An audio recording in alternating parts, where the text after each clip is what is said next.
പ്രൈസ്തലോ കർത്താവായ യേശു ക്രിസ്തുവിൻ്റെ അതിപരിശുദ്ധമായ നാമം വാഴ്ത്തപ്പെടുമാറാകട്ടെ.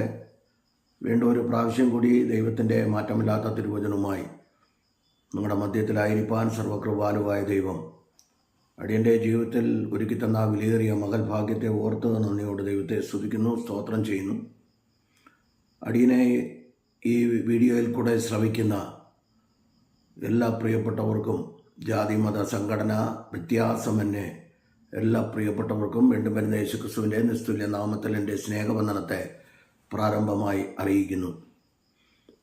ഇന്നത്തെ എൻ്റെ ചിന്താവിഷയമെന്ന് പറയുന്നത് പ്രാർത്ഥനയെക്കുറിച്ചാണ്.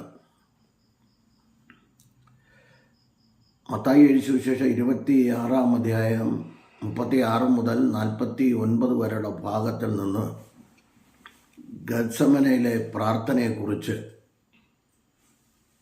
ഒരു ചെറിയൊരു ചിന്ത തന്ന് പ്രാർത്ഥിക്കുവാനായി താല്പര്യപ്പെടുന്നു. അവിടെ ഗത്സമനയിലെ പ്രാർത്ഥന 3 കൂട്ടരായിട്ട് അവിടെ തിരിക്കുന്നുണ്ട്. അവിടെ വായിക്കുമ്പോൾ ഒന്ന്, യേശുക്രിസ്തു 11 പേരുമായിട്ട് ഗത്സമനയിൽ പ്രാർത്ഥിപ്പാനായി കടന്നു ചെന്നു. ബാക്കി ഗിദ്രോൻ തോട്ടിനെ കുറിച്ചൊക്കെ ഞാനൊരു മെസ്സേജ് യൂട്യൂബിൽ ഇട്ടിട്ടുണ്ടായിരുന്നു, അതുകൊണ്ട് ആ ഭാഗമൊന്നും എടുക്കുന്നില്ല. അതിൽ 3 ആയിട്ടിരിക്കുന്നു. ഒന്ന്, 8 പേരോട് കർത്താവായ യേശുക്രിസ്തു പറഞ്ഞു, നിങ്ങൾ ഇവിടെ ഇരിപ്പിൻ. അപ്പം 8 പേരെ വേർതിരിച്ചു. 3 പേര് അപ്പോസ്തലനായ പൗലോസിൻ്റെ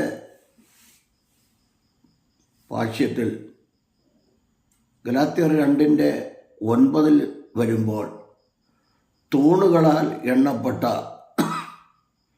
കേഫാവും യോഹന്നാനും യാക്കോവുമായി തോട്ടത്തിനകത്ത് കയറി. യേശുക്രിസ്തു ലൂക്കോസിൻ്റെ സുവിശേഷം 22:41 വരുമ്പോൾ ഇവരെ വിട്ട് ഒരു കല്ലേറ് ദൂരത്തോളം പോയി മുട്ടുകുത്തി ദൈവസന്നിധിയിൽ പ്രാർത്ഥിച്ചു.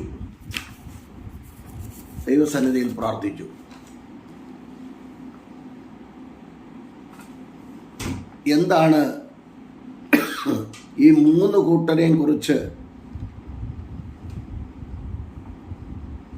നമ്മൾ പഠിക്കുമ്പോൾ, ഈ ഗത്സമനയിൽ വേറൊരു വ്യക്തി കൂടെ ഉണ്ട്, അത് ഞാൻ പിന്നെ പറയാം.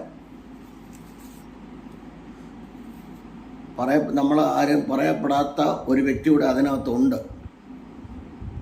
മർക്കോസിൻ്റെ സുവിശേഷം 14-ാം അധ്യായം 51-52 വാക്യം ഗത്സമനയിൽ ഉണ്ടായിരുന്നു. കാരണം ചേവകർ, പട്ടാള പോലീസും പട്ടാളവും ഒക്കെ, പള്ളി പോലീസും പട്ടാളവും ഒക്കെ യേശുക്രിസ്തുവിനെ പിടിക്കുവാൻ വന്നപ്പോൾ ഒരു ബാല്യക്കാരനെ കുറിച്ച് അവിടെ പറയുന്നു. അദ്ദേഹത്തെ കിട്ടിയ പാടെ ആ ബാല്യക്കാരനെ പിടിച്ചപ്പോൾ തൻ്റെ ശരീരത്തിൽ പുതച്ചിരുന്ന പുതപ്പും വിട്ടുകളഞ്ഞിട്ട് ഓടിപ്പോയെന്നാണ് എഴുതിയിരിക്കുന്നത്. അപ്പം അതുകൊണ്ട് വെളിയിൽ ഒരു കൂട്ടർ, അകത്ത് 3 കൂട്ടരോടൊപ്പം പുതപ്പും മൂടി കൊണ്ട് ഒരു ബാല്യക്കാരനും അതിൻ്റെ കൂടെ ഉണ്ടായിരുന്നു.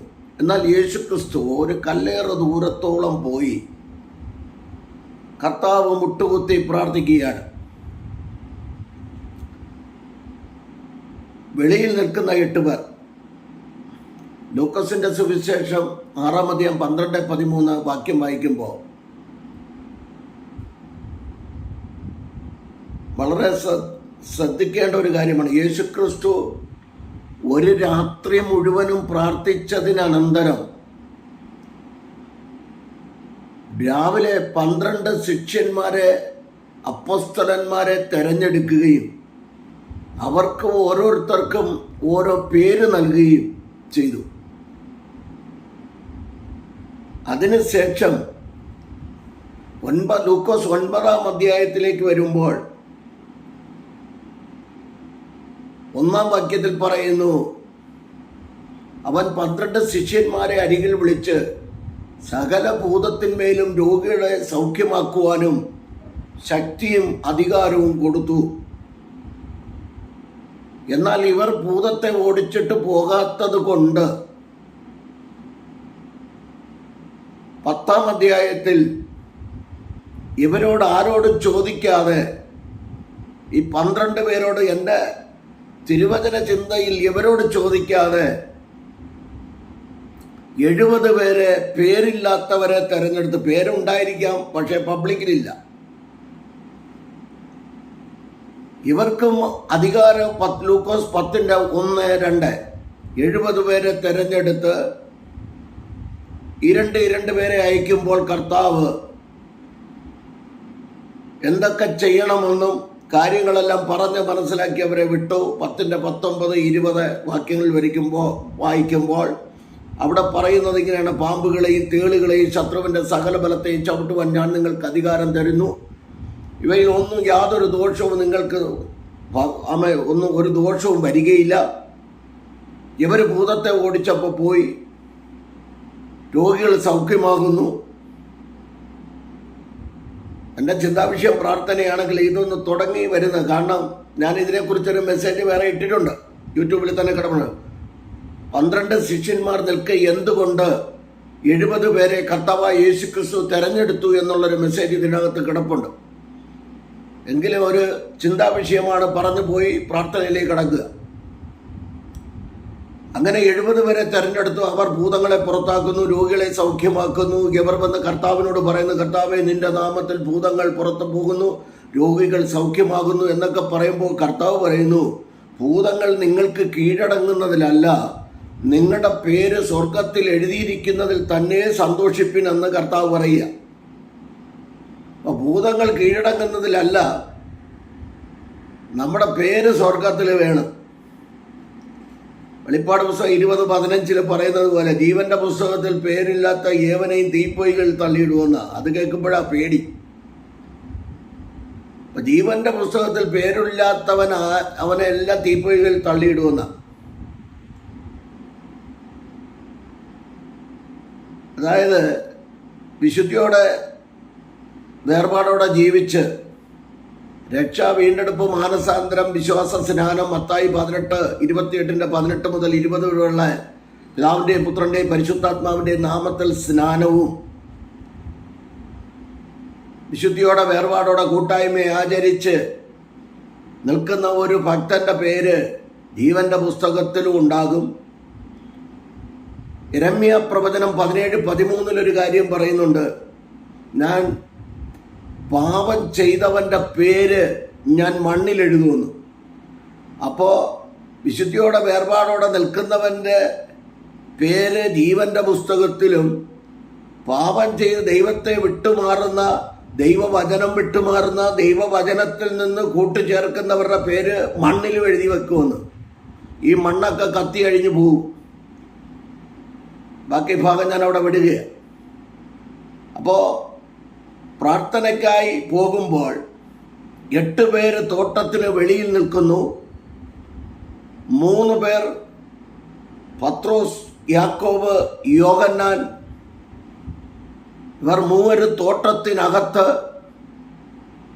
യേശുക്രിസ്തു ലൂക്കോസ് 22:41 ഒരു കല്ലേറ് ദൂരത്തോളം പോയി മുട്ടുമടക്കി പ്രാർത്ഥിക്കുന്നു. മർക്കോസ് 15:51-52 ബാല്യക്കാരനെ പിടിച്ചു കഴിഞ്ഞപ്പോൾ എന്തിനാണ് പോയെന്നൊന്നും അറിയത്തില്ല, എന്തിനാണ് അതിനകത്ത് കയറിയെന്നും അറിയത്തില്ല. യേശുക്രിസ്തു വിളിച്ചതായിട്ട് തിരുവെഴുത്തുകളിൽ കാണുന്നുമില്ല. കർത്താവ് അറിയാതെ ഒന്നും സംഭവിക്കുന്നില്ല. എങ്കിലും ഞാൻ പറയുക, ഒരു തലയിലെ രോമം നിലത്ത് വീഴുന്നത് കർത്താവ് അറിയണമെങ്കിൽ അദ്ദേഹത്തെക്കുറിച്ച് വേറെ തെളിവുകളൊന്നുമില്ല, ഇത് മാത്രമേ കാണുന്നുള്ളൂ ആ ബാല്യക്കാരനെ കുറിച്ച്. എനിക്ക് തോന്നുന്നത്, എൻ്റെ ഒരു ആത്മീയ ചിന്തയിൽ പറഞ്ഞാൽ, പ്രാർത്ഥനയ്ക്കായിരിക്കും.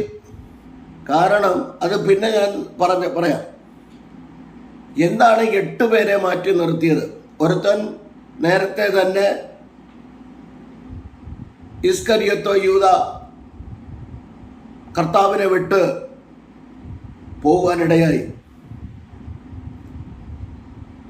ശരിക്കും പറഞ്ഞാൽ യേശുക്രിസ്തു യൂദായെയും ഇസ്കരിയോത്താവിനെയും നല്ലതുപോലെ സ്നേഹിച്ചിരുന്നു. കർത്താവിന് ഒരാളോട് മാത്രമല്ല, ലോകത്തിലുള്ള മുഴുവനും ആൾക്കാരോട് സ്നേഹമുണ്ട്. ജാതി മത സംഘടന വ്യത്യാസമല്ല, എല്ലാവരെയും കർത്താവ് സ്നേഹിക്കുന്നു. അതിനാണ് യേശുക്രിസ്തു അവസാന തുള്ളി രക്തം വരെ ഊറ്റി തന്നത്. അപ്പോൾ ഇസ്കരിയോത്ത് യൂദ പണസഞ്ചി കാശ് സൂക്ഷിക്കുന്ന ഒരു വ്യക്തി ആയതുകൊണ്ട് കൃത്യമായിട്ട് കാര്യങ്ങളൊക്കെ ചെയ്തുകൊണ്ടിരുന്നതാണ്. എങ്കിലും ഒരുവൻ സക്കറിയ പ്രവചനത്തിൽ പറയുന്നത് പോലെ 30 വെള്ളിക്കാശിന് ഒരുവൻ ഒറ്റിക്കൊടുക്കണമെന്നുള്ള പ്രവചനം നിവൃത്തിയാകണമെങ്കിൽ ഒരാൾ വേണം. എങ്കിലും ഒറ്റിക്കൊടുക്കുമ്പോൾ, ചുംബനം കൊണ്ട് ഒറ്റിക്കൊടുക്കുമ്പോഴും കർത്താവ് സ്നേഹിത എന്നാണ് വിളിക്കുന്നത്. അത്രയ്ക്ക് തന്നെ ചുംബനം കൊണ്ട് ഒറ്റിക്കൊടുക്കുമ്പോഴും യോവാബിനെ പോലെ, അബ്ശലോമിനെ പോലെ, കൂടെ നിന്ന പ്രാണസ്നേഹിതൻ അഹീതോഫലിനെ പോലെ കൂടെ നിന്നവർ വിട്ടുമാറുമ്പോഴും സ്നേഹിത എന്ന് വിളിച്ച എൻ്റെ പ്രാണസ്നേഹിതൻ പോലും എൻ്റെ കുതികാല് ഉയർത്തിയിരിക്കുന്നു പറയുന്നതിനനുസരിച്ച് എനിക്ക് നിങ്ങളോട് പറയുവാനുള്ളത്, ഒരാൾ തെറ്റിപ്പോയാലും അവർക്ക് വേണ്ടി പ്രാർത്ഥിക്കുക. യാക്കോബ് 5:19 വചനപ്രകാരം, യൂദായുടെ ലേഖനം 20, 21, 22 വചനപ്രകാരം പ്രാർത്ഥിക്കുക. ഗലാത്യർ 6 അധ്യായം 1 മുതൽ 3 വരെയുള്ള വാക്യപ്രകാരം പ്രാർത്ഥിക്കുക. എന്താണ് പ്രാർത്ഥന എന്നുള്ളത് ഓടിച്ചു പറയാം. എല്ലാവരും പ്രാർത്ഥിക്കുന്നുണ്ട്. പ്രാർത്ഥന കടഭാരം മാറാൻ അതെല്ലാവരും പ്രാർത്ഥിക്കുന്നുണ്ട്. കടഭാരം മാറാൻ ഉപവസിക്കുന്നുണ്ട്. ഇതൊന്നും നല്ലൊരു വീട് വാങ്ങാൻ അല്ലെങ്കിൽ നല്ലൊരു വീട് പണിയാൻ ഒക്കെ പ്രാർത്ഥിക്കുന്നവരുണ്ട്. ഞാനിതിനൊന്നും എതിരല്ല. പക്ഷെ തിരുവചനാടിസ്ഥാനത്തിൽ മുൻപേ അവൻ്റെ മത്തായി 6:33 പറയുന്നത് പോലെ, മുൻപേ അവൻ്റെ രാജ്യവും നീതി അന്വേഷിപ്പിൻ, ഇതോടുകൂടെ സകലവും കൊടുക്കപ്പെടുമെന്ന് അരുളി ചെയ്ത വചനപ്രകാരം കർത്താവ് സകലവും നമുക്ക് വേണ്ടി ഒരുക്കി വെച്ചിട്ടുണ്ട്. കൊരിന്ത്യർക്കെഴുതിയ 1 ലേഖനം 2:9 പറയുന്നു, ദൈവത്തെ സ്നേഹിക്കുന്നവർക്ക് ഒരുക്കിയിട്ടുള്ളത് കണ്ണ് കണ്ടിട്ടില്ല, ചെവി കേട്ടിട്ടുമില്ല, ഒരു മനുഷ്യൻ്റെ ഹൃദയത്തിൽ തോന്നിയിട്ടുമില്ല എന്നുള്ള തിരുവചന ചിന്ത ക്രിസ്തുവിനെ കുറിച്ചുള്ള പ്രവചനമാണെന്ന് പറയുന്നു. എങ്കിലും നമ്മളത് എടുക്കാറുണ്ട്. ഒരു മനുഷ്യനെ കുറിച്ചുള്ള ദൈവത്തിൻ്റെ പദ്ധതി വലുതാണ്, നമ്മൾ അറിയുന്നില്ല. എന്നാൽ ചില കാര്യങ്ങളൊക്കെ ദൈവം അറിയിക്കുന്നു. ദൈവത്തിൻ്റെ കരുണയാണ്, സ്നേഹമാണ് എന്ന് ഞാൻ വിശ്വസിക്കുക. അപ്പോൾ തോട്ടത്തിന് വെളിയിൽ നിന്ന 8 പേർ, ഇതിനകത്ത് എന്ത് നടക്കുന്നു എന്ന് അറിയുവാൻ, തോട്ടത്തിനകത്ത് ഞങ്ങളെ വെളിയിൽ നിർത്തിയിട്ട് തോട്ടത്തിനകത്ത് എന്താണ് നടക്കുന്നതെന്ന് അറിയുവാൻ 8 പേര് വെളിയിൽ നിൽക്കുക. കാരണം ഇവർ അകത്ത് വന്നാൽ ഇവിടെ എന്ത് നടക്കുന്നു എന്ന് അവർ നോക്കി നിൽക്കത്തേ ഉള്ളൂ. അത് കർത്താവിന് അറിയാമായിരുന്നു. അതുകൊണ്ട് അവരെ വെളിയിൽ നിർത്തി. കർത്താവ് വിചാരിച്ച് എൻ്റെ കൂടെ ഉണർന്നിരുന്ന ഈ കട്ടതയിൽ പ്രാർത്ഥിപ്പാൻ തൂണുകളാൽ എണ്ണപ്പെട്ട 3 പേര് കൂടെ കാണും എന്ന് വിചാരിച്ചു. കർത്താവ് ഒരു കല്ലേറ് ദൂരം പോയി പ്രാർത്ഥിച്ച് വന്ന് നോക്കുമ്പോൾ യവന്മാർ 3 ഉറക്കമാണ്. യവന്മാർ 3 നല്ല ഉറക്കമാണ്. 3 വട്ടം പറയുന്നുണ്ട്, ഉണർന്നിരുന്ന് പ്രാർത്ഥിപ്പിൻ, ഉണർന്നിരുന്ന് പ്രാർത്ഥിപ്പിൻ എന്ന് കർത്താവ് 3 പ്രാവശ്യം പറയുന്നുണ്ട്. ഇവർക്ക് ഉറക്കോ? ഇന്ന് ചില സഭകളിലൊക്കെ പോയാൽ കാണാം, പ്രസംഗിച്ചുകൊണ്ടിരിക്കുമ്പോൾ ഉറങ്ങുമ്പോൾ തന്നെ 3 പേര് ഉറങ്ങുമ്പോൾ തന്നെ അപ്പുറത്ത് 8 പേര് ഇതിനകത്ത് എന്താണ് സഭയ്ക്കകത്ത് നടക്കുന്നതെന്ന് നോക്കിയിരിക്കാൻ 8 പേര് കാണും. എൻ്റെ പക്ഷേ പറഞ്ഞ 80 പേര് കാണും.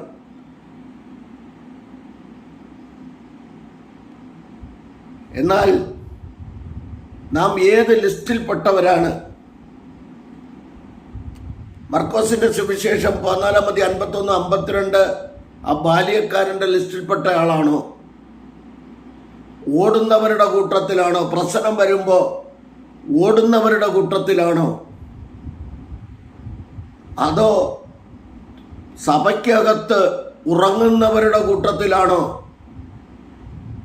അതോ സഭയ്ക്കകത്ത് എന്ത് നടക്കുന്നു എന്നറിയുവാൻ നിൽക്കുന്നവരുടെ കൂട്ടത്തിലാണോ? ഈ 3 കൂട്ടരെ നമ്മൾ 3 കൂട്ടരെ നമ്മൾ കാണുക. എന്നാൽ യേശു ക്രിസ്തു ഇവരെ എല്ലാം വിട്ടിട്ട് ഒരു കല്ലേറ് ദൂരത്തോളം പോയിരുന്ന് പ്രാർത്ഥിക്കുന്നു. കർത്താവിൻ്റെ പ്രാർത്ഥനയെക്കുറിച്ച് 3 പേരും വ്യത്യസ്തമായ രീതിയിലാണ് എഴുതുന്നത്.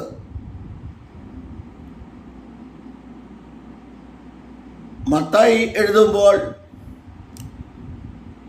26:39 വായിക്കുമ്പോൾ അവൻ കവണ്ണ് വീണ് കിടന്ന് പ്രാർത്ഥിച്ചെന്ന. രണ്ടാമത് മർക്കോസ് 14-ാം അധ്യായത്തിലേക്ക് വരുമ്പോൾ അവിടെ പറയുന്നത് 35 പറയുന്നത് നിലത്ത് വീണ് പ്രാർത്ഥിച്ചു.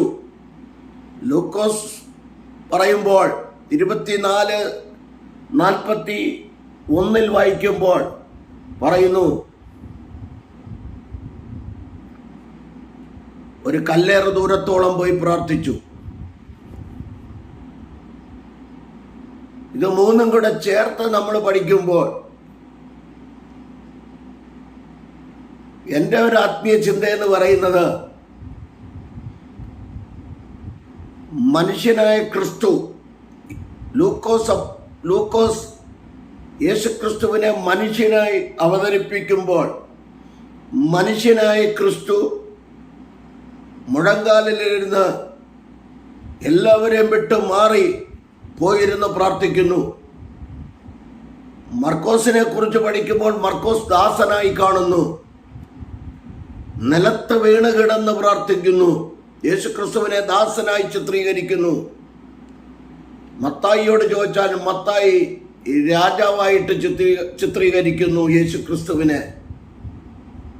മത്തായി രാജാവായിട്ട് ചിത്രീകരിക്കുമ്പോൾ മർക്കോസ് ദാസനായിട്ട് ചിത്രീകരിക്കുന്നു. ലൂക്കോസ് മനുഷ്യനായിട്ട് ചിത്രീകരിക്കുന്നു. യോഹന്നാൻ അപ്പോസ്തലൻ ദൈവമായിട്ട് ചിത്രീകരിക്കുന്നു. 1:1. യോഹന്നാന്റെ സുവിശേഷം 18-ാം അധ്യായത്തിൽ അതിനെക്കുറിച്ച് പറയുന്നില്ല, പ്രാർത്ഥനയെക്കുറിച്ചേ പറയുന്നുള്ളൂ. എങ്ങനെ പ്രാർത്ഥിച്ചു, വീണ് കിടന്ന് പ്രാർത്ഥിച്ചോ, ഇരുന്ന് പ്രാർത്ഥിച്ചോ, നിന്ന് പ്രാർത്ഥിച്ചോ എന്നൊന്നും പറയുന്നില്ല. എങ്കിലും ഞാൻ പറയാം, ഈ കൂട്ടരിൽ പ്രാർത്ഥനയ്ക്ക് വരുന്നവർ എന്ത് നടക്കുന്നു എന്നറിയുവാൻ ആരും വരരുത്. ആ പ്രാർത്ഥനയിൽ വിടുതലുണ്ടാകത്തില്ല. വിലാപങ്ങൾ 3:44 തമിഴ് ട്രാൻസ്ലേഷൻ ഇങ്ങനെ പറയുന്നു, അവരുടെ ജപം ഉൾപ്രവേശിക്കാതെ പഠിക്ക് തന്നെ മേഘം കൊണ്ട് മറയ്ക്കുന്നെന്ന്, മൂടി മറയ്ക്കുന്നെന്ന്. നമ്മുടെ പ്രാർത്ഥന കടക്കാതെ വണ്ണം അവൻ മേഘം കൊണ്ട് മറയ്ക്കുന്നു, മൂടി മറയ്ക്കുന്നു. അവരുടെ ജപം ഉൾപ്രവേശിക്കാതെ പഠിക്ക്. വളരെ ശ്രദ്ധിച്ചോണ്. 8 പേരുടെ കൂട്ടത്തിലാണ് ഇന്നത്തെ പ്രാർത്ഥനയെങ്കിൽ ദൈവസഭകളിൽ വിടുതൽ നടക്കത്തില്ല. ഞാൻ പ്രവചനാത്മാവിൽ ചില ദൂതുകൾ പറയാനാണ് ഈ പ്രാർത്ഥനയെക്കുറിച്ച് എടുക്കുന്നത്. ഇപ്പോൾ സംഘടനാ വ്യത്യാസമെന്ന് എല്ലാവരും ഒരുമിക്കേണ്ട സമയമാണ്. പ്രാർത്ഥനയിൽ ഉറ്റിരിക്കേണ്ട സമയമാണ്. യഹൂദ ജനത്തെ മുഴുവനും കൊന്നുമുടിക്കുവാൻ ഹാമാൻ രേഖാപത്രവുമായി നിൽക്കുമ്പോൾ വാതിൽക്കലിരുന്ന മൊർദെഖായി പൂഴി വാരിയിട്ട് എട്ടിലും വെണ്ണീറിലും ഇരുന്ന മൊർദെഖായി ഹാമാൻ ദൈവജനത്തിനെതിരെ രേഖ എഴുതിയപ്പോൾ, ദൈവമക്കൾക്കെതിരെ രേഖ എഴുതി മുദ്രമോതിരമിട്ടുകൊണ്ട് അധികാരപത്രവുമായി യഹൂദ ജനത്തെ മാത്രമല്ല സ്ത്രീകൾ കുഞ്ഞുകുട്ടികൾ അടക്കം കൊന്നു മുടിക്കണമെന്ന് പദ്ധതിയിട്ടപ്പോൾ, എസ്തേറിന്റെ പുസ്തകം 1, 2, 3, 4, 5, 6, 7 വാക്യങ്ങളൊക്കെ അധ്യായങ്ങളൊക്കെ വായിച്ചാൽ മതി. 6 മുതൽ വിടുതല, 5 വരെ ഉള്ളു ഹാമാന്റെ തന്ത്രം. 6-ാം അധ്യായത്തിൽ ദൈവജനത്തിന് വിടുതൽ തുടങ്ങുക. രാജാക്കന്മാർക്ക് ഉറക്കം വരാത്ത രാത്രി കൊടുത്തു. രാജാവിന് 127 സംസ്ഥാനം ഭരിക്കുന്ന അഹസ്വേരോസ് രാജാവിന് ഉറക്കം കൊടുക്കാത്ത രാത്രി 6-ാം അധ്യായത്തിലേക്ക് വരുമ്പോൾ, അപ്പോൾ ദൈവജനത്തിന് ഇതൊക്കെ അറിയാം എല്ലാവർക്കും. നമ്മൾ 4-14 വാക്യം മാത്രം എടുക്കത്തുകൊണ്ടിരുന്നിട്ട് കാര്യമില്ല. ദൈവജനം അവിടെ ഒരുമിക്കേണ്ടതാണ്. അവിടെ യഹൂദന്മാർ ഒരുമിച്ചു. അവർ ദൈവസേനയിൽ പ്രാർത്ഥിച്ചു. പ്രാർത്ഥിച്ചു കഴിഞ്ഞപ്പോൾ ഹാമാൻ എഴുതിയ രേഖകളെ തിരുത്തി എഴുതിയെങ്കിൽ ഇന്നും ദൈവജനത്തിനെതിരെ രേഖകൾ എഴുതുമ്പോൾ ഇത് കണ്ടുകൊണ്ട് അടങ്ങിയിരിക്കരുത്. നാം ദൈവജനത്തിന് വേണ്ടി, ഈ ലോകത്തിലെ ജനതയ്ക്ക് വേണ്ടി പ്രാർത്ഥിക്കണം. ലോകരാഷ്ട്രങ്ങൾക്ക് വേണ്ടി പ്രാർത്ഥിക്കണം. സമാധാനത്തിന് വേണ്ടി പ്രാർത്ഥിക്കണം. ഇന്ത്യ മഹാരാജ്യത്തിന് വേണ്ടി പ്രാർത്ഥിക്കണം. പ്രധാനമന്ത്രിക്ക് വേണ്ടി, പ്രസിഡന്റ് വേണ്ടി ഒക്കെ നമ്മൾ ഭരണാധികാരികൾക്ക് വേണ്ടി പ്രാർത്ഥിക്കണം. 29 സംസ്ഥാനം ഭരിക്കുന്ന മുഖ്യന്മാർക്ക് വേണ്ടി പ്രാർത്ഥിക്കണം. അവരുടെ കീഴിൽ പ്രവർത്തിക്കുന്നവർക്ക് വേണ്ടി പ്രാർത്ഥിക്കണം. ഇനി അങ്ങോട്ട് സമാധാനം സന്തോഷം കിട്ടുമെന്നല്ല, എങ്കിലും കർത്താവ് തരുന്ന ആയുസ് ദൈവത്തെ ആരാധിച്ച് ദൈവത്തിന് മഹത്വം കൊടുത്ത് മുന്നോട്ട് പോകുവാൻ,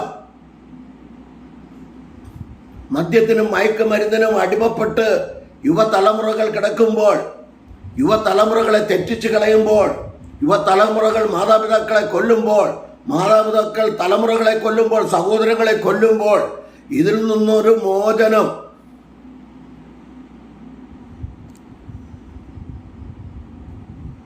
നമുക്കുണ്ടാകാൻ, തലമുറകൾക്കുണ്ടാകാൻ നമ്മൾ പ്രാർത്ഥിക്കണം. എന്ത് നടക്കുന്നെന്ന് നോക്കി നിൽക്കുന്ന 8 പേരുടെ കൂട്ടത്തിൽ നിന്നും മാറി, സഭയ്ക്കകത്തുറങ്ങുന്ന 3 പേരുടെ കൂട്ടത്തിൽ നിന്നും മാറി, ഒരൽപ്പം കൂടെ ആയിരിക്കുന്ന പ്രാർത്ഥനയുടെ അകാരകതുല ഘടകസ്യാണ് ആയിരിക്കുന്ന അവസ്ഥയിൽ നിന്ന് ഒരൽപ്പം കൂടെ മുൻപോട്ടൊന്ന് നീങ്ങി, മുൻപോട്ടൊന്ന് മാറി പ്രാർത്ഥിക്കുവാൻ ദൈവജനം തയ്യാറാകണം. ഹൈന്ദവ സഹോദരങ്ങൾ പ്രാർത്ഥിക്കുന്നുണ്ട്, മുസ്ലിം സഹോദരങ്ങൾ പ്രാർത്ഥിക്കുന്നുണ്ട്, അവർ 5 നേരം നിസ്കരിക്കുന്നുണ്ട്. ഹൈന്ദവ സഹോദരങ്ങൾ അതിരാവിലെ എഴുന്നേറ്റ് 4 മണിക്ക് മുമ്പേ കുളിച്ച് റെഡിയായി അവർ അമ്പലങ്ങളിൽ പോയി അവരുടെ ദൈവത്തെ പ്രാർത്ഥിക്കുന്നുണ്ട്. നാം 8 മണിയാവുന്നവരെ കിടന്നുറങ്ങും. ഞാൻ പറഞ്ഞത്, ഈ സമയം ദൂരത്ത് നിൽക്കുന്നവരുടെ കൂട്ടത്തിലല്ല. മർക്കോസിന്റെ സുവിശേഷം 14:51-52 വചനപ്രകാരം ആ ബാല്യക്കാരൻ്റെ കൂട്ട് ഓടിപ്പോകുന്നവരുടെ കൂട്ടത്തിലല്ല, സഭയ്ക്കകത്ത് ഉറങ്ങുന്നവരുടെ കൂട്ടത്തിലല്ല. ഇന്ന് പ്രസന്റ്, ഇന്ന് നാം ഒരുമിക്കേണ്ടത്, നാം പ്രാർത്ഥിക്കേണ്ടത് ആവശ്യമാണ്. ഇന്നാരാ ഒരുമിക്കുന്നത്? എങ്ങനെ ഈ ഇടിച്ച് താട്ടാൻ വേണ്ടി ഓരോരുത്തർ നടക്കുക? പ്രാർത്ഥിക്കുന്നവനെ പോലും അവൻ്റെ പ്രാർത്ഥനയുടെ അന്തരീക്ഷത്തെ ഇല്ലായ്മ ചെയ്യുവാൻ ദുരുപദേശങ്ങളുമായി മുക്കിയവനെ പിടിച്ച് മുക്കുന്നവനും പുറത്തുപോയി സുവിശേഷം അറിയിക്കാത്തവരും യേശുക്രിസ്തു ദൈവമല്ല എന്ന് പറയുന്നവരും ദുരുപദേഷ്ടന്മാരെ കൊണ്ട് നിറഞ്ഞിരിക്കുമ്പോൾ വിശുദ്ധിക്ക് വേണ്ടി, വേർപാടിനു വേണ്ടി വചനത്തിൽ നിന്ന് വള്ളിക്കോ പുള്ളിക്കോ മാറ്റം വരുത്താത്ത ഒരു കൂട്ടം ദൈവജന ശേഷിപ്പ് അവരെ സ്വർഗത്തിലെ ദൈവം തള്ളിക്കളയത്തില്ല. ഏത് കൊടുങ്കാറ്റടിക്കട്ടെ,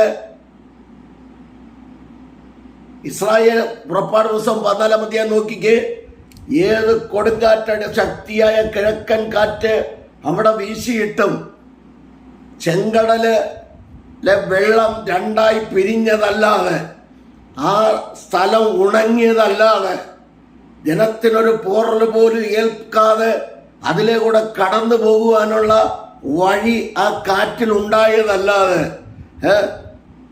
ഇസ്രായേൽ ജനത്തിൻ്റെ ചെറുതോ വലുതോ കാറ്റടിച്ചിട്ട് ഒരു പോറൽ പോലും ഉണ്ടായിട്ടില്ല. അങ്ങനെയാണെങ്കിൽ ഈ ലോകത്തിൽ, ഇന്ത്യ മഹാരാജ്യത്തിൽ എന്തെല്ലാം പ്രതികൂലമാകുന്ന കൊടുങ്കാറ്റുകൾ അടിച്ചാലും, ദൈവജനത്തിനെതിരെ, ദൈവമക്കൾക്കെതിരെ കൊടുങ്കാറ്റുകൾ അടിച്ചാലും, തന്ത്രങ്ങൾ മെനഞ്ഞാൽ നമുക്കാർക്കും ഒരു പോറൽ പോലും പറ്റത്തില്ല. ഇനി അഥവാ പറ്റിയെന്ന് വെച്ചോ, നമുക്കൊരു നിത്യതയുണ്ട്. നമ്മുടെ സ്ഥിരവാസം ഇവിടെയല്ല, നമുക്കൊരു നിത്യതയുണ്ട്. ആ ഉറപ്പാണ് ഇനി നമുക്ക് വേണ്ടത്. ഇനി അതിനു വേണ്ടി ഒരു ഒരുക്കമാണ് വേണ്ടത്, ഒരു പ്രിപ്പറേഷനാണ് വേണ്ടത്. അപ്പോൾ ഒന്ന്, ഞങ്ങൾ രക്ഷപ്പെട്ടല്ലോ, ഞങ്ങളുടെ മക്കൾ, ഞങ്ങളെല്ലാം, ഞങ്ങൾ അമേരിക്കയിലെയാണ്, ഞങ്ങൾ അവിടെയാണ്, ഇവിടെ എവിടെയായാലും കൊടുങ്കാറ്റടിക്കും. ഏത് സ്ഥലത്തായാലും കൊടുങ്കാറ്റടിക്കും. ഏത് സ്ഥലത്തായാലും പ്രതികൂലങ്ങൾ ഉണ്ടാകും. ഏത് സ്ഥലത്തായാലും ഭൂകമ്പങ്ങൾ ഉണ്ടാകും. സർവശക്തനായ ദൈവം അടങ്ങിയിരിക്കത്തില്ല. ദൈവമക്കളെ ദ്രോഹിച്ചാൽ സർവശക്തനായ ദൈവം അടങ്ങിയിരിക്കത്തില്ല. അതുകൊണ്ട് നാം എന്ത് ചെയ്യണം? പ്രാർത്ഥിക്കുന്നവർ, പ്രധാനമന്ത്രി, പ്രസിഡന്റ്, നമ്മുടെ ഇന്ത്യ ഭരിക്കുന്ന, മഹാരാജ്യം ഭരിക്കുന്ന ഇവർക്കൊക്കെ വേണ്ടി പ്രാർത്ഥിക്കണം. ഇവർക്കൊക്കെ ഒരു മാനസാന്തരം ഉണ്ടാകുവാൻ വേണ്ടി പ്രാർത്ഥിക്കണം. ഭരണകർത്താക്കൾക്കൊരു മാനസാന്തരം ഉണ്ടാകുവാൻ, സന്തോഷത്തോടെ, നീതിയോടെ കാര്യങ്ങൾ ചെയ്യുവാൻ. നമ്മളെപ്പോഴും നമ്മൾ കാണുന്നതാണ് 24-ലെ പ്രിയ ബഹുമാന്യനായ ശ്രീകണ്ഠൻ നായർ, അദ്ദേഹം ഇപ്പോൾ ഇറങ്ങിയിരിക്കുക മദ്യത്തിനും മയക്കുമരുന്നിനോട് യുവാക്കളെ തിരിക്കാനായിട്ട്. അദ്ദേഹം ഇറങ്ങിയിരിക്കുക, ഒരു കൂട്ടരുമായിട്ട് സമയം വേർതിരിച്ചിറങ്ങിയിരിക്കുക. ഞാൻ ചോദിക്കുന്ന ഒരു ചോദ്യം, ഈ മാധ്യമങ്ങൾ ഒരു കാര്യം മനസ്സിലാക്കണ്ടേ? നമ്മൾ മനസ്സിലാക്കേണ്ട ഒരു കാര്യമുണ്ട്. ഇന്നടത്തുനിന്ന് ഇത്ര കിലോ കഞ്ചാവ് പിടിച്ചു, മദ്യം പിടിച്ചു, മയക്കുമരുന്ന് പിടിച്ചു, അത് പിടിച്ചു, ഇത് പിടിച്ചു. ഈ പിടിക്കുന്ന സാധനം എന്ത് ചെയ്യും? അതിനെക്കുറിച്ച് അഡ്രസ് ഇല്ലല്ലോ. ആ പിടിക്കുന്ന സാധനത്തെക്കുറിച്ച് അഡ്രസ് ഇല്ല. അതുപോട്ടെ, എൻ്റെ വിഷയമല്ല. അതൊക്കെ ഭരണാധികാരികൾ നോക്കിക്കൊള്ളും. അല്ല, ഞാൻ ചൂണ്ടിക്കാണിച്ചെന്നുള്ളതേ ഉള്ളൂ. അതും കൂടെ നമ്മൾ അറിയണ്ടേ. പിടിച്ചു പിടിച്ചു പിടിച്ചു, ഇത്ര കിലോ സ്വർണം പിടിച്ചു, ഇത് പിടിച്ചു, ചരത്ത് ഇത് പിടിച്ചു, കഞ്ചാവ് പിടിച്ചു, മദ്യം പിടിച്ചു, അത് പിടിച്ചു, ഇത് പിടിച്ചു എന്നുള്ളത്, ഇതെന്ത് പിടിച്ചതെന്ത് ചെയ്തെന്ന് അറിയുന്നില്ലല്ലോ. പിടിച്ചു കഴിഞ്ഞാൽ അതിനെ കൊണ്ട് എന്തോ സൂക്ഷിച്ചു വെച്ചിരിക്കുകയാണ്. സൂക്ഷിച്ചു വെച്ചിരിക്കുകയാണ്, പിന്നെ അതെടുത്ത് ഉപയോഗിക്കത്തില്ലേ? ഞാൻ പറഞ്ഞത്, ഞാൻ പ്രാർത്ഥനയാണ്. ഞങ്ങൾ നിങ്ങൾക്ക് വേണ്ടി പ്രാർത്ഥിക്കുന്നുണ്ട്, പോലീസ് അധികാരികൾക്ക് വേണ്ടി പ്രാർത്ഥിക്കുന്നുണ്ട്, ജഡ്ജിമാർക്ക് വേണ്ടി പ്രാർത്ഥിക്കുന്നുണ്ട്, വക്കീലന്മാർക്ക് വേണ്ടി പ്രാർത്ഥിക്കുന്നുണ്ട്, ഇന്ത്യ മഹാരാജ്യത്തിലെ ജനതയ്ക്ക് വേണ്ടി, ജാതി മത സംഘടനാ വ്യത്യാസമിന് എല്ലാവർക്കും വേണ്ടി ഞങ്ങൾ പ്രാർത്ഥിക്കുന്നുണ്ട്. പ്രാർത്ഥിക്കുന്ന ഒരു കൂട്ടർ ഞങ്ങളാ. എല്ലാവരും പ്രാർത്ഥിക്കുന്നുണ്ട്. ഞാൻ നേരത്തെ പറഞ്ഞല്ലോ, മുസ്ലിം സഹോദരങ്ങൾ പ്രാർത്ഥിക്കുന്നു, 5 നേരം നിസ്കരിക്കുന്നുണ്ട്. അവര് ഹൈന്ദവ സഹോദരങ്ങൾ അധികാലത്തെ വെളുപ്പിന് 4 മണിക്ക് മുമ്പേ അവർ പോയി കുളിച്ച് റെഡിയ അമ്പലങ്ങളിൽ പോയി തൊഴുന്നുണ്ട്. അതുകൊണ്ട് നമ്മൾ ഉണരേണ്ട സമയമാണ്.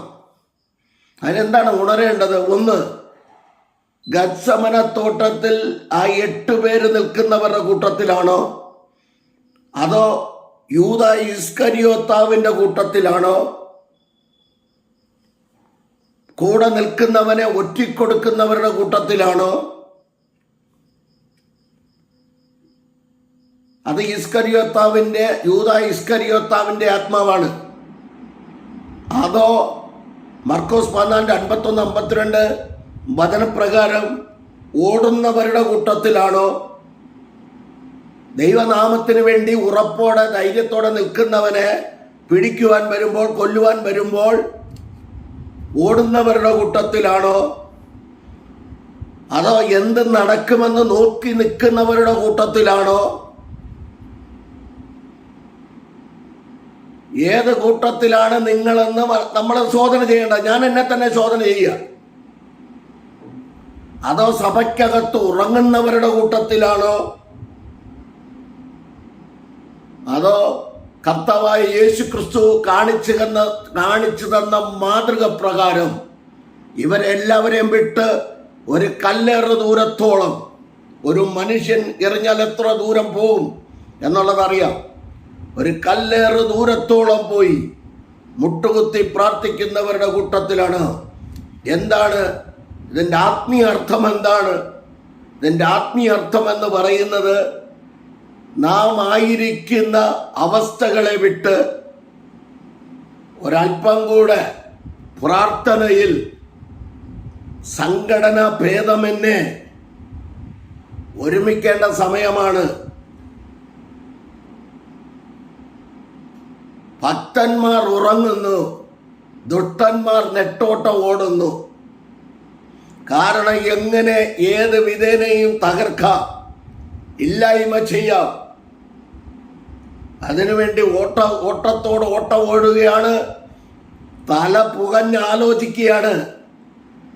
വന്നു കഴിഞ്ഞിട്ട് നിലവിളിക്കാനിരിക്കാതെ അടയാരാജകതലഘടകസി വന്നു കഴിഞ്ഞ് നിലവിളിക്കാതെ വരുന്നതിന് മുൻപേ മൊർദെഖായിയെ പോലെ, ഒരു എസ്തേറിനെ പോലെ ദൈവവചന അടിസ്ഥാനത്തിൽ നിന്ന് സഹോദരിമാരൊക്കെ സ്നാനപ്പെടുത്താൻ നടത്താതെ പ്രാർത്ഥിക്കാൻ മുഴങ്കാലുകളെ മടക്കിക്കോ. തലമുറകൾക്ക് വേണ്ടി ശാപങ്ങൾ വാങ്ങിച്ചു കൊടുക്കാതെ മുഴങ്കാലുകൾ മടക്കേണ്ട സമയമായി എസ്തേറിനെ പോലെ. പറയാം, ഓരോ കുടുംബങ്ങൾക്കും പ്രശ്നങ്ങൾ ഉണ്ടാകും. ശമൂവേൽ എഴുതിയ 21-ാം പുസ്തകം 25-ാം അധ്യായം നിങ്ങൾ പഠിച്ചോണം. തൻ്റെ കുടുംബത്തെ, അബീഗയിലിന്റെ കുടുംബത്തെ തകർക്കുമെന്ന് പദ്ധതി ഇട്ടപ്പോൾ ആ അബീഗയിൽ എന്ന കഥാപാത്രം, വിവേകവതിയായ ബുദ്ധിമതിയായ അബീഗയിൽ എന്ന കഥാപാത്രം തൻ്റെ ബാല്യക്കാരത്തികളുമായി പോയി ദാവീദ് രാജാവിൻ്റെ മുൻപിൽ മുഴങ്കാല് മടക്കി തൻ്റെ ആവശ്യങ്ങളെ പറഞ്ഞതുപോലെ കുടുംബങ്ങൾക്ക് വേണ്ടി, സഭകൾക്ക് വേണ്ടി, നാം പാർക്കുന്ന ദേശത്തിന് വേണ്ടി, ഇന്ത്യ മഹാരാജ്യത്തിന് വേണ്ടി, ലോകരാഷ്ട്രങ്ങൾക്ക് വേണ്ടി ഇടുവിൽ നിന്ന് പ്രാർത്ഥിക്കേണ്ട സമയമാണ്. കാരണം ഓരോ കുടുംബങ്ങളെയും വൈഡകാരക ജഗതലഘടകസി എങ്ങനെ തകർക്കണമെന്ന്, എങ്ങനെ എവരെ ഇല്ലായ്മ ചെയ്യണമെന്ന് ശത്രു പദ്ധതി ഒരുക്കിക്കൊണ്ടിരിക്കുക. എഫേസ്യർ 6:10, 11, 12, 13 വാക്യപ്രകാരം നമുക്ക് പോരാട്ടമുള്ളത് ജഡരക്തങ്ങളോടല്ല. നമുക്ക് ആരോടൊരു പോരാട്ടവും ഇല്ല. യേശുക്രിസ്തുവിനെ കൊടുത്തവനെയും ലൂക്കോസ് 22-ാം അധ്യായത്തിലേക്ക് ഒരു സ്നേഹിത എന്ന് വിളിച്ച എൻ്റെ കർത്താവ്, ആ കർത്താവിൻ്റെ സ്നേഹമാ നമ്മിൽ വ്യാപരിക്കേണ്ടത്. വിവിധ രാജ്യങ്ങളിലിരുന്ന് ഇതൊക്കെ കേൾക്കുന്നുണ്ട്. ഞാൻ പറയുന്നത് പ്രാർത്ഥനയിൽ ഇട്ടിരിക്കേണ്ട സമയമാണ്. ഏത് രാജ്യത്തിരുന്നാലും പ്രാർത്ഥിച്ചാൽ ആരോടും പ്രതികാര ബുദ്ധി വേണ്ട, വൈരാഗ്യ ബുദ്ധി നമുക്ക് വേണ്ട. നമുക്ക് യേശുക്രിസ്തു കാണിച്ചു തന്ന ആ സ്നേഹം അത് ജനങ്ങളുടെ ഇടയിൽ പ്രകടിപ്പിക്കാം. നമുക്ക് ദ്രോഹമുണ്ടാകും. എബ്രായർ 13:13 പറയുന്ന പോലെ ക്രിസ്തുവിന് വേണ്ടി ഇറങ്ങി തിരിച്ചവൻ നിന്ദകളെ ചുമക്കണം. കട്ടം സഹിക്കണം. ഫിലിപ്പിയർ 1:29 പറയുന്നത് പോലെ, അപ്പോസ്തല പ്രവൃത്തി 14:22 പറയുന്നത് പോലെ, യോഹന്നാൻ 16:33 പറയുന്നത് പോലെ, നാം അനേക ഘട്ടങ്ങളിൽ കൂടെ ദൈവരാജ്യത്തിൽ കടക്കേണ്ടതാകുന്നു. ഇപ്പൊ ഘട്ടങ്ങളില്ല എന്ന് പഠിപ്പിക്കുന്നത് തെറ്റാ. ഘട്ടങ്ങൾ കൂടത്തേ ഉള്ളൂ. അന്ത്യകാലത്ത് ദുർഘട സമയങ്ങൾ വരും. തിമോഥെയോസിന്റെ 2 ലേഖനം 3:1-5 വരെ അതിനകത്തുള്ള ആൾക്കാർ എഴുന്നേൽക്കും. അപ്പോസ്തലന്മാരുടെ പ്രവൃത്തികൾ 20:28-29 ഞാൻ പോയ യേശുക്രിസ്തുവിന്റെ രക്തത്താൽ, സ്വന്തം രക്തത്താൽ യേശുക്രിസ്തുവിന്റെ രക്തത്താൽ സമ്പാദിച്ച സഭയെ തകർക്കാൻ, ഇല്ലായ്മ ചെയ്യാൻ പുറത്തുനിന്ന് ആള് വരുമെന്നല്ല, കൊടിയ ചെന്നായ്ക്കൾ ഇതിനകത്തുനിന്ന് എഴുന്നേൽക്കുമെന്ന്. അപ്പോൾ അടങ്ങിയിരിക്കേണ്ട സമയമാണ്. ഏദൻ തോട്ടത്തിൽ നുഴഞ്ഞു കയറിയ പാമ്പ് ഗത്സമന തോട്ടത്തിലും ഉൽപ്പത്തി 3:15 സ്ത്രീയുടെ സന്തതി തകർക്കാൻ തന്ത്രമൊരുക്കുന്നു. യേശുക്രിസ്തു ഒന്നാം മനുഷ്യനായ ഹൗവ ദമ്പതികളെ ചതിച്ചത് തോട്ടത്തിൽ വെച്ചാണ്, ഏദൻ തോട്ടത്തില്. ഇപ്പോൾ യേശുക്രിസ്തുവിനെയും തകർക്കുവാൻ ഗത്സമന തോട്ടത്തിൽ യേശുക്രിസ്തു പതിവായി പോയിരുന്നു പ്രാർത്ഥിച്ചിട്ടുണ്ട്. ഇത് അറിയാവുന്ന യൂദാ ഇസ്കരിയോത്ത അവരെയും വിളിച്ചുകൊണ്ട് വന്നു. പള്ളി പോലീസിനെയും ചേവകരെ പള്ളി പോലീസിനെയൊക്കെ കൊണ്ടുവരിക. ചേവകൻ എന്ന് പറഞ്ഞാൽ പള്ളി പോലീസാണെന്ന് തോന്നുന്നു. പട്ടാളക്കാരെയൊക്കെ വിളിച്ചോണ്ട് വരിക. അപ്പൊ ഞാൻ പറഞ്ഞത് വളരെ ശ്രദ്ധിക്കണം. പ്രാർത്ഥന ആരുടെ ജീവിതത്തെ കുറയ്ക്കരുത്. നമ്മുടെ തലമുറകൾക്ക് വേണ്ടി നമ്മൾ പ്രാർത്ഥിക്കണം. നമ്മുടെ തലമുറകൾക്ക് വേണ്ടി മാത്രമല്ല, ഈ ലോകത്തിലുള്ള എല്ലാ കുഞ്ഞുങ്ങൾക്ക് വേണ്ടിയും, ജാതി മത സംഘടന വ്യത്യാസമന്യേ എല്ലാ കുഞ്ഞുങ്ങൾക്ക് വേണ്ടി പ്രാർത്ഥിക്കണം. യൗവനക്കാർക്ക് വേണ്ടി പ്രാർത്ഥിക്കണം. കാരണം എല്ലാ കുഞ്ഞുങ്ങളും നന്നായിരിക്കണം. അപ്പോഴേ ക്ലിയർ ആകത്തുള്ളൂ. അല്ല നമ്മുടെ കുഞ്ഞുങ്ങൾക്ക് മാത്രം പ്രാർത്ഥിച്ച് അവർ നല്ലതായിരുന്നു, അവർ പുറത്തോട്ട് ഇറങ്ങുന്ന ദുഷ്ടന്മാരുടെ ഇടയിലാണെങ്കിലോ, അപ്പൊ ആ കുഞ്ഞുങ്ങള് അവരെ ദുഷ്ടന്മാരുടെ കൂട്ടത്തിൽ തള്ളാൻ പറ്റത്തില്ല. അവരെ നമ്മൾ എന്ത് ചെയ്യണം? അവരെ ഈ കുഞ്ഞുങ്ങള് നന്നായി വരണം. അവർക്ക് നല്ല കാര്യങ്ങളെ പറഞ്ഞു കൊടുക്കണം. ഞാൻ പറഞ്ഞു വന്നത്, നമ്മൾ ഈ നാളുകളിൽ ഉണർന്നില്ല എങ്കിൽ അനേക ഘട്ടങ്ങൾ നമ്മൾ സഹിക്കേണ്ടി വരും. ഇതൊരു പ്രവചനമായിട്ട് എടുത്തോ. അതുകൊണ്ട് പല കുരുക്കുകൾ ദൈവമക്കൾക്കെതിരെ ഹാമാൻ ഒരുക്കിയതുപോലെ കുഞ്ഞുകുട്ടികളെ, സ്ത്രീകളും കുഞ്ഞുകുട്ടികളടക്കം കൊല്ലാൻ എസ്തേറിന്റെ പുസ്തകത്തിൽ പദ്ധതി ഒരുക്കുന്നത് പോലെ കുടുംബമായി ചുട്ടരിക്കുവാൻ, കൊന്നുമുടിക്കുവാൻ കുതന്ത്രങ്ങൾ മെനയുന്നുണ്ട്. ഇത് മനസ്സിലാക്കി കാര്യം ഗൗരവമായിട്ട് എടുത്തുകൊണ്ട് പ്രാർത്ഥിച്ചില്ല എങ്കിൽ കരയേണ്ടി വരും. ലാഭങ്ങൾ 2:18-19 ഓരോരോ കണ്ണുനീര് ഒഴുക്കേണ്ട സമയമാ.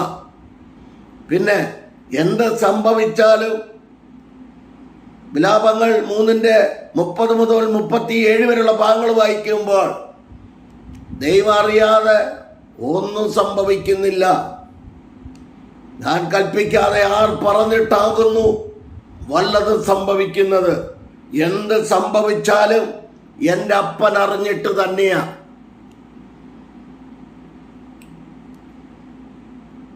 അനേക ദൈവദാസന്മാരുടെ കുടുംബങ്ങളുടെ കുഞ്ഞുങ്ങളെ വഴിതെറ്റിച്ചു കൊണ്ടുവന്നൊരു കാലഘട്ടം. അതുകൊണ്ട് ഉണർന്ന് പ്രാർത്ഥിച്ചില്ല എങ്കിൽ നാം കരയേണ്ടി വരും.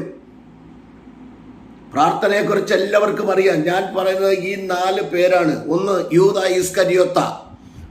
പണത്തിൻ്റെ പുറകെ പോയി യേശുക്രിസ്തു പ്രാർത്ഥിച്ച് തെരഞ്ഞെടുത്ത 12 പേരുടെ കൂട്ടത്തിൽ ചരിത്രകാരൻ ഭാഷയിൽ പറഞ്ഞാൽ യേശുക്രിസ്തു ഏറ്റവും കൂടുതൽ സ്നേഹിച്ച ആ പുള്ളിയാണ്. പണം കൈകാര്യം ചെയ്യാൻ ഏൽപ്പിച്ചത് പുള്ളിയെ. രണ്ടാമതായിട്ട് ഒരു കൂട്ടരാണ് വെളിയിൽ നിൽക്കുന്നവർ. എന്ത് നടക്കും, ആ എന്ത് നടക്കുമെന്നറിയുന്നവർ വളരെ ശ്രദ്ധിക്കണം. വിധി എഴുതാതെ, മറ്റുള്ളവരെ പരിഹസിക്കാതെ, ദൈവവചന അടിസ്ഥാനത്തിൽ നിന്നുകൊണ്ട് എങ്ങനെ നമുക്ക് കർത്താവായ യേശു ക്രിസ്തുവിനെ പോലെ ആയിരിക്കുന്ന നിലയിൽ നിന്ന്, അവസ്ഥയിൽ നിന്ന് ഒരു ചുവടുകൂടെ മുൻപോട്ട് എങ്ങനെ പ്രാർത്ഥിക്കാൻ പറ്റുമെന്ന് ചിന്തിച്ച് നമ്മൾ മുന്നോട്ട് വരേണ്ടത്, ആ 8 പേരുടെ കൂട്ടത്തിൽ നിൽക്കുന്നവർ മുൻപോട്ട് വരേണ്ടത് ആവശ്യമാണ്. അടുത്ത 3 പേര് സഭയ്ക്കകത്തിരുന്നുറങ്ങുന്നവര്. കാരണം വീട്ടിൽ ഉറക്കമില്ല, വീട്ടിൽ ചണ്ട, വീട്ടിലെ വഴക്ക്, ബഹളം, സമാധാനമില്ലായ്മ. അതുകൊണ്ട് ഉറങ്ങാൻ പറ്റിയ ഒരു സ്ഥലമാണ് ആലയത്തിനകത്ത്. പണ്ടൊരു കൊച്ചു പറഞ്ഞതുപോലെ, തള്ള എന്നും പറയും, എടാ നിന്റെ പപ്പയ്ക്ക് ഉറക്കമില്ലടാ എന്ന് പറയും. അതുകൊണ്ട് പോയി ഉറക്ക ഗുളിക വാങ്ങിച്ചോണ്ട് വാ എന്ന് പറയും. അപ്പോൾ ആ ചെറുക്കൻ പറഞ്ഞ ഒരു കാര്യമുണ്ട്. ആ കൊച്ചു ഇന്നത്തെ ന്യൂ ജനറേഷൻ കുഞ്ഞുങ്ങൾക്കൊക്കെ ബുദ്ധിയുണ്ടല്ലോ. പയ്യൻ പറഞ്ഞു, എന്തിനാ അമ്മേ ഉറക്ക ഗുളികയ്ക്ക് വെറുതെ പൈസ കളയുന്നേ? ദാണ്ട ഇവിടെ അടുത്തൊരു ചർച്ച ഉണ്ട്, അവിടോട്ട് പോയാൽ മതി. അപ്പം 3 മണിക്കൂർ സുഖമായിട്ടിരുന്നു ഉറങ്ങും. അത് കഴിഞ്ഞിട്ട് നമുക്ക് അപ്പനെ വിളിച്ചോണ്ടെങ്കിൽ പോരാന്ന്. 3 മണിക്കൂർ അപ്പം സുഖമായിട്ട് അവിടെ ഇരുന്ന് ഉറങ്ങിക്കൊള്ളുന്നു. പുള്ളി കണ്ടിട്ടുണ്ടെന്ന് ഒരുപാട് പേര് ഉറങ്ങുന്നു. അപ്പം അതുകൊണ്ട് ഉറക്ക ഗുളികയ്ക്ക് കാശ് കൊടുക്കണ്ട. ഞാൻ പറഞ്ഞത് എങ്ങനെയാണ് പ്രാർത്ഥിക്കുന്നത്? ഈ ഉറങ്ങുന്നവരുടെ കൂട്ടത്തിൽ നിന്ന് യേശുക്രിസ്തുവിനെ പോലെ അല്പം മുമ്പോട്ട് മാറി ഒരു കല്ലേറ് ദൂരത്തോളം മുൻപോട്ട് ചെന്ന് പ്രാർത്ഥിക്കാൻ തയ്യാറാകണം. ഈ സമയം പ്രാർത്ഥനയിൽ ഒരു കല്ലേറ് ദൂരത്തോളം മുൻപോട്ട് പോയി പ്രാർത്ഥിക്കേണ്ട സമയമാണ്. അതുകൊണ്ടാണ് ലൂക്കോസ് എഴുതി, അവൻ ഒരു കല്ലേറ് ദൂരത്തോളം പോയി മുട്ടുകുത്തി പ്രാർത്ഥിച്ചു. രണ്ടാമത് ആമേൻ, ഈ സഭയ്ക്കകത്തിരുന്ന് ഉറങ്ങുന്ന പുള്ളികളോടൊരു ദൂത് പറയാം. ഉറങ്ങുന്നവൻ്റെ ആത്മാവ് പത്രോസിൻ്റെയും യാക്കോവിൻ്റെയും യോഹന്നാൻ്റെയും ആത്മാവാണ്. ഈ ആത്മാവുള്ളവൻ എന്ത് ചെയ്യണം? ഈ ആത്മാവിനെ ഒന്ന് മാറ്റിവെച്ചിട്ട് യേശു ക്രിസ്തുവിൻ്റെ പ്രാർത്ഥനയുടെ ആത്മാവ് എൻ്റെ ഉള്ളിൽ തരണമെന്ന് പ്രാർത്ഥിച്ച് ഒരു കല്ലേറ് ദൂരത്തോളം പോയി പ്രാർത്ഥിക്കണം.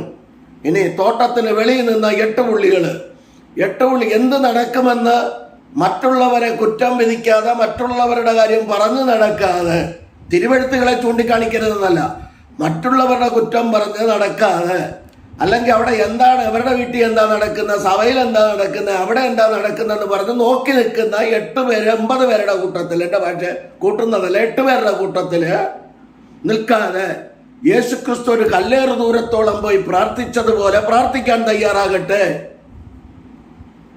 ഇനി ഈസ്കറിയത്ത യൂദായുടെ കൂട്ടം പണത്തിന്റെ പുറകെ ഓടുന്നവന്മാർ ശ്രദ്ധിക്കണം. പണത്തിന്റെ പുറകെ ഒരു മീറ്റിങ്ങിന് വിളിച്ചാൽ, ഒരു ശുശ്രൂഷയ്ക്ക് വിളിച്ചാൽ 50,000 വേണം ഞങ്ങളുടെ ടീം വരണമെങ്കിൽ.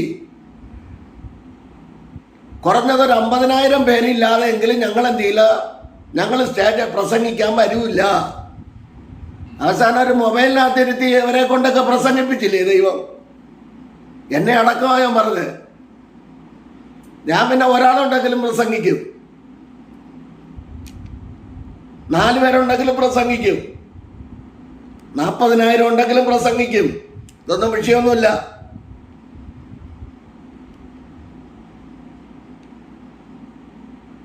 അപ്പോൾ ഒരു കാര്യം മനസ്സിലാക്കണം, പണത്തിൻ്റെ പുറകെ ഓടിയ യൂദാ ഇസ്കറിയാത്തോവിനെ പോലെയാണെങ്കിൽ അവിടെ നിന്ന് വിട്ടുമാറി യേശുക്രിസ്തുവിൻ്റെ പ്രാർത്ഥനയുടെ ആത്മാവിനെ പ്രാപിച്ച് മുന്നോട്ട് വരണം. ഇനി ഇതുവരെ പറയപ്പെടാത്ത ഒരു വ്യക്തിയാണ് തോട്ടത്തിനകത്തെ, ഗത്സമന തോട്ടത്തിനകത്തെ ബാല്യക്കാരൻ. മർക്കോസ് 14:51-52 വാക്യങ്ങൾ. ആ ബാല്യക്കാരനെ കുറിച്ച് ഒരു പുസ്തകത്തിൽ വായിച്ചത് മർക്കോസാണെന്ന്. ഇനി ആരാണെന്ന് എനിക്ക് വിഷയമല്ല, ഒരു ബാല്യക്കാരനെന്ന് എഴുതിയിട്ടുള്ളൂ. മർക്കോസിന്റെ 14:51-52 ആ ഭാഗത്ത് മാത്രമേ കാണുന്നുള്ളൂ. ഈ പുള്ളി അങ്ങനെ തോട്ടത്തിനകത്ത് ചാടിക്കയറിയെന്നായി. ഞാൻ അവിടെ നിന്ന് ആത്മീയ ചിന്ത പറയാം. നമ്മൾ ഇന്ന് ഉറങ്ങുന്നവരാ സഭയ്ക്കകത്ത് അതരാ ജാലകതുരഘടകസി നമ്മൾ ഉറങ്ങുന്നവരാണെങ്കിൽ അവിടെ ഒരു ബാല്യക്കാരനെ പോലെ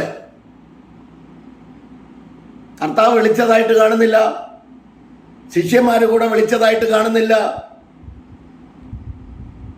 പക്ഷെ എന്തായാലും യേശുക്രിസ്തുവിനെ പിടിക്കുവാൻ വന്ന പള്ളി പോലീസുകാര് ഇവനെ കയറി പിടിച്ചപ്പോൾ അവൻ എന്ത് ചെയ്തു?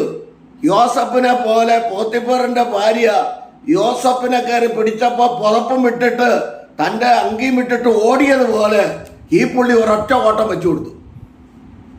ഓടിയെന്നാ കാണുന്നത്, പിന്നെ അഡ്രസ്സില്ല. അയാൾ രക്ഷപ്പെട്ടു, ജീവനം കൊണ്ട് രക്ഷപ്പെട്ടു.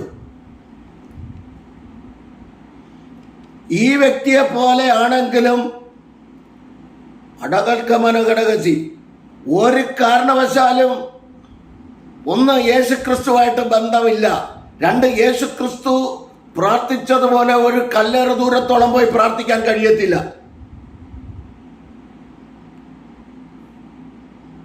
പ്രസരം വരുമ്പോ ഓടും.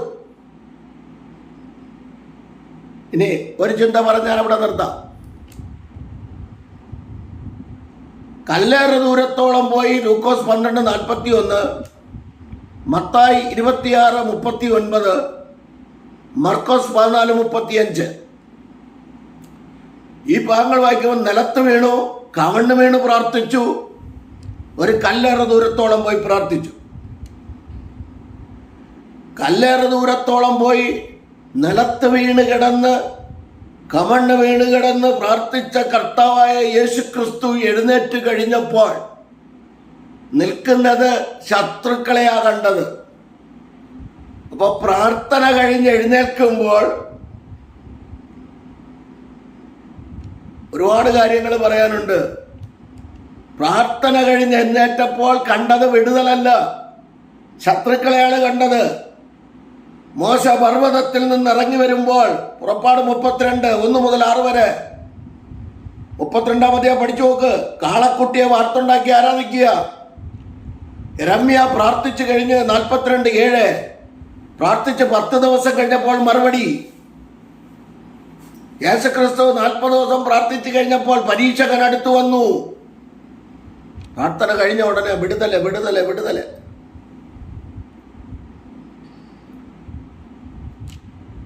ഇവിടെ പ്രാർത്ഥന കഴിഞ്ഞ് എഴുന്നേറ്റപ്പോൾ യേശുക്രിസ്തുവിനെ ഒരു കുറ്റവാളിയെ ഒരിക്കലും സന്ധ്യ കഴിഞ്ഞ് പിടിക്കാൻ വ്യവസ്ഥയില്ല. യഹൂദന്റെ നിയമം അനുസരിച്ച് 3 മണി കഴിഞ്ഞ് പിന്നെ കോടതിയില്ല. സന്നിധി സംഘം കോടതി 70 പേരടങ്ങുന്ന സംഘം, ഒരു മഹാപുരോഹിതൻ, അങ്ങനെ 71 പേരടങ്ങുന്ന സംഘം. ഇവർക്ക് പിടിക്കാൻ വ്യവസ്ഥയില്ല.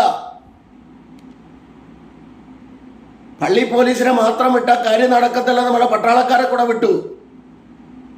പ്രാർത്ഥിച്ചു കഴിഞ്ഞപ്പോൾ എഴുന്നേറ്റ് ഒരു കൂട്ടം ജനം വന്ന് നിൽക്കുന്നു. എന്താ പറഞ്ഞ ടോർച്ചുകളുമായിട്ട് വന്ന് നിൽക്കുന്നു. അന്ന് ടോർച്ച് ഉണ്ടോന്നൊന്നും അറിയത്തില്ല, ഉണ്ടായിരിക്കും. തീപട്ടിയെന്നാ കിടക്കുന്നത്. എന്താ ഉണ്ടെങ്കിലും അറിയത്തില്ല. കാരണം അമ്മ ഇരുട്ടിന്റെ ആത്മാവല്ലേ, വെളിച്ചത്തിന്റെ ആത്മാവിനെ പിടിക്കാൻ വെളിച്ചമായിട്ട് വന്നു. അപ്പോ എൻ്റെ ഒരു കാര്യം വളരെ ശ്രദ്ധിക്കണമേ. നമ്മളിത് ഏത് ലിസ്റ്റിൽ പെട്ടവരാണെന്ന് ഞാൻ എന്നെ തന്നെ ശോധന ചെയ്യുക കേട്ടോ. ഞാനീ പറഞ്ഞ കാര്യങ്ങൾ ഒരു ജാതി മതസ്ഥരെ കുറ്റം പറയുന്നതല്ല. സംഘടനാ വ്യത്യാസമെന്നെ എല്ലാവരും പ്രാർത്ഥനയിൽ ഒരുമിക്കേണ്ട സമയമാ ഇതാകുന്നു. അതിനുള്ള സമയം അടുത്തിരിക്കുന്നു.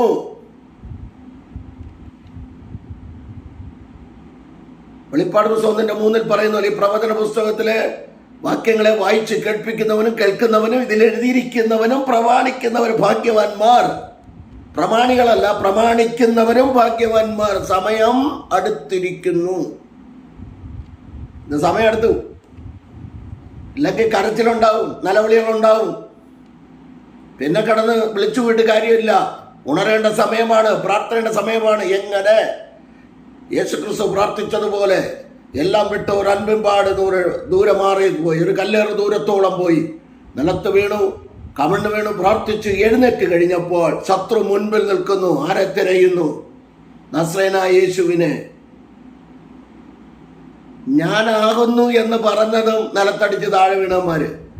ഇപ്പൊ നിന്നവന്മാര് നിലത്ത്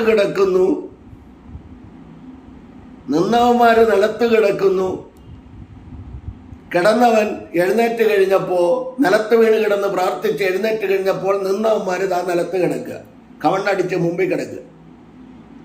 കവണ്ണടിച്ചാൽ പിന്നോട്ട് മാറിയെന്ന്. പ്രാർത്ഥിക്കുന്നവന്റെ മുൻപിൽ ഒരു ശത്രു നിൽക്കത്തില്ല. അത്രയും മാത്രം പറഞ്ഞ് ഞാൻ ഇവിടെ നിർത്തുന്നു. പ്രാർത്ഥിക്കുന്നവന്റെ മുൻപിൽ ഒരു ശത്രു വരും, പക്ഷെ നിന്റെ കാൽക്കൽ വീഴും. ദൈവജനം പ്രാർത്ഥിക്കുന്ന വ്യക്തികളാണെങ്കിൽ ഈ ഒരു ദൂത് മതി. കർത്താവ് വീണ് കിടന്ന് പ്രാർത്ഥിച്ചു, കർത്താവ് എഴുന്നേറ്റ് കഴിഞ്ഞപ്പോൾ നിന്നവന്മാര്, പിടിക്കാൻ വന്നവന്മാര് നിലത്ത് വീണ് കിടക്കുന്നു. അങ്ങനെയാണെങ്കിൽ ആ കർത്താവിൻ്റെ കരങ്ങളിൽ നമുക്ക് ഏൽപ്പിച്ചു കൊടുക്കാം. യൂദാ ഇസ്കരിയോത്താവിൻ്റെ കൂടെ പണത്തിൻ്റെ പുറകെ ഓടുന്നവരാണോ? യേശുക്രിസ്തുവിൻ്റെ ആത്മാവിനാൽ മുൻപോട്ട് വരട്ടെ. എന്ത് നടക്കുന്നു എന്ന് അവൻ ഓടി നടക്കുന്നവരാണോ? സഭയ്ക്കകത്ത് എന്ത് നടക്കുന്നു നോക്കി നിൽക്കുന്നവരാണോ?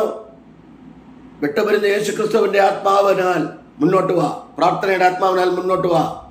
ഉറങ്ങുന്ന സഭയ്ക്കകത്ത് ഉറങ്ങുന്നവരുടെ കൂട്ടത്തിലാണോ ആത്മീയ ഉറക്കം? അങ്ങനെയാണെങ്കിൽ യേശുക്രിസ്തുവിൻ്റെ ആത്മാവിനാൽ, പ്രാർത്ഥന ആത്മാവിനാൽ മുൻപോട്ട് വാ. മുൻപോട്ട് വരുമെങ്കിൽ ദൈവത്തിൻ്റെ പ്രവൃത്തി വെളിപ്പെടും.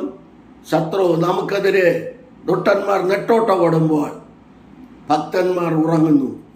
അതുകൊണ്ട് നമുക്ക് പ്രാർത്ഥിക്കാം, ദൈവകരങ്ങളിൽ ഏൽപ്പിക്കാം. പരിശുദ്ധ പിതാവേ, അവിടുത്തെ കരങ്ങളിലേക്ക് സമ്പൂർണ്ണമായി അടിയനെ സമർപ്പിക്കുന്നു. ലോകം വളരെ പ്രതിസന്ധികളിൽ കൂടെയും പ്രതികൂലങ്ങളിൽ കൂടെയും കടന്നു പോകുമ്പോൾ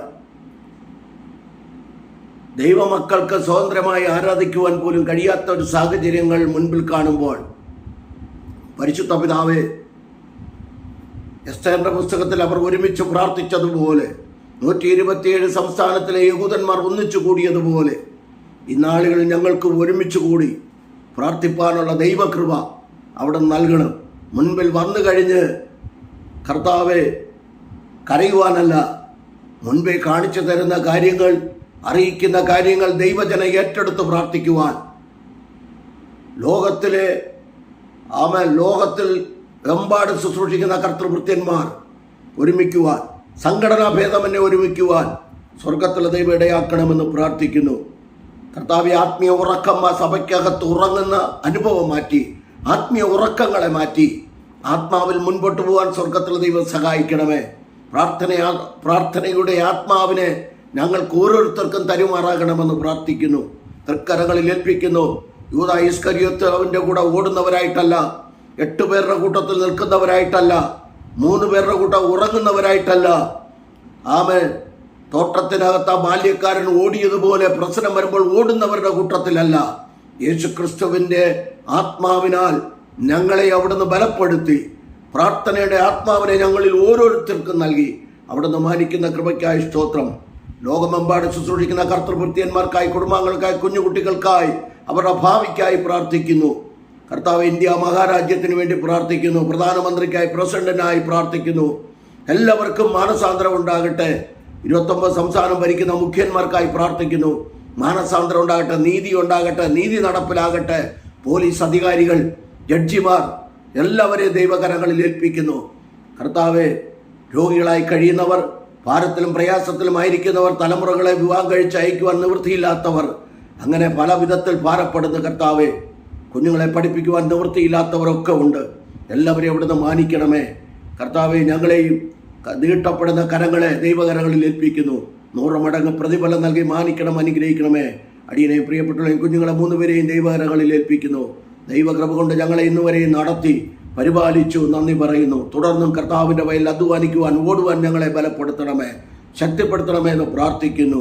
വിവിധ ഇടങ്ങളിൽ കർത്താവിൻ്റെ വയലിൽ അധ്വാനിക്കുന്ന കർത്തൃഭൃത്യന്മാരെ ഒരിക്കൽ കൂടി കരങ്ങളിൽ ഏൽപ്പിക്കുന്നു. എല്ലാ കുടുംബാംഗങ്ങളെയും അവിടുന്ന് മാനിച്ചാട്ടെ. ജാതിമത സംഘടന ഭേദമന്യേ എല്ലാ പ്രിയപ്പെട്ടവരെ, കുഞ്ഞുകുട്ടികളെയും ദൈവകരങ്ങളിൽ ഏൽപ്പിച്ച് പ്രാർത്ഥിക്കുന്നു. എല്ലാ കുഞ്ഞുങ്ങളും നീതിയോടെ നടക്കുവാൻ, ന്യായത്താമൻ സ്തോത്രം, സത്യത്തോടെ നടക്കുവാൻ, വിശുദ്ധിയോടെ നടക്കുവാൻ കുഞ്ഞുങ്ങളെ ഇടയാക്കണം. അങ്ങനെ ചെയ്തതിനായി സ്തോത്രം, മഹത്വം എല്ലാം എടുക്കണം. ഈ തിരുവെഴുത്തിൽ കൂടെ, ഈ പ്രാർത്ഥന വിഷയത്തിൽ കൂടെ കേൾക്കുന്നവർ യേശുക്രിസ്തുവിൻ്റെ ആത്മാവിനെ പ്രാപിച്ച് ലോകരാഷ്ട്രങ്ങൾക്ക് വേണ്ടി പ്രാർത്ഥിപ്പാൻ, സമാധാനത്തിന് വേണ്ടി പ്രാർത്ഥിപ്പാൻ ദൈവം ഇടയാക്കണം. നിങ്ങളുടെ കരങ്ങളിൽ ഏൽപ്പിക്കുക. കർത്താവിൻ്റെ വരവിനായി ഞങ്ങളെ ഒരുക്കണം. പ്രാർത്ഥന കേട്ടുവല്ലോ, നന്ദി. യേശു ക്രിസ്തുവിൻ നാമത്തിൽ പിതാവേ, ആമേൻ, ആമേൻ, ആമേൻ. God bless you, God bless you all abundantly. ദൈവം എല്ലാവരെയും അനുഗ്രഹിച്ച് കാക്കുമാറാകട്ടെ. ആമേൻ, ആമേൻ.